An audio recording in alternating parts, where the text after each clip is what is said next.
मराठी शिक्षणावर संकट, शाळा बंद होणार का? आपण पाहता 24x7 न्यूज रिपोर्ट चॅनल. महाराष्ट्रात कमी पट संख्येचा दाखला देत हजारो सरकारी मराठी शाळा बंद करण्याची प्रक्रिया सुरू असल्याचा आरोप केला जात आहे. याच्याच विरोधात ऑल इंडिया स्टुडंट फेडरेशन नाशिकच्या वतीने आंदोलनाचे आवाहन करण्यात आले आहे. संघटनेचे म्हणणे आहे की शाळांकडे दुर्लक्ष, शिक्षक भरतीचा अभाव आणि मूलभूत सुविधांची कमतरता यामुळेच विद्यार्थी संख्या कमी झाली असून आता शाळा बंद करण्याचा निर्णय घेतला जात आहे. यामुळे गरीब कुटुंबातील विद्यार्थ्यांच्या शिक्षणावर मोठा परिणाम होऊ शकतो.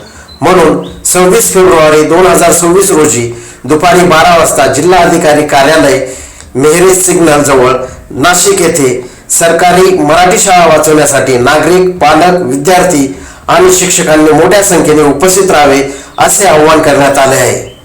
24x7 न्यूज रिपोर्टसाठी प्रतिनिधी सुखदेव केदारे, चांदवड. अधिक अपडेटसाठी पाहत राहा 24x7 न्यूज रिपोर्ट चॅनल. महाराष्ट्रातील 18,000 मराठी सरकारी शाळा बंद पडत आहेत. हा निर्णय महाराष्ट्र शासनाने काही काळापूर्वी घेतलेला आहे आणि हळूहळू करून आता टप्प्याटप्प्याने ते सगळ्या मराठी शाळा बंद करतायत.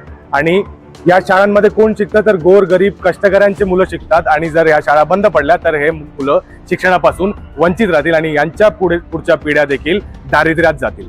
आणि म्हणून हे होऊ नये यासाठी आम्ही मोहीम सुरू केलेली आहे. नाशिकमधल्या जेवढ्या शाळा आहेत, जेवढ्या सरकारी मराठी शाळा आहेत, उर्दू शाळा आहेत, त्या सगळ्यांना आम्ही भेट देतोय आणि सगळ्यांमध्ये जाऊन शिक्षकांची, पालकांची आणि विद्यार्थ्यांची चर्चा करतोय आणि एक मोहीम करतोय. तर तुम्ही देखील या मोहिमेचा एक भाग व्हा आणि सरकारी शाळा आपण सगळे मिळून वाचूया. क्योंकि पढेगा इंडिया तभी तो बढ़ेगा इंडिया.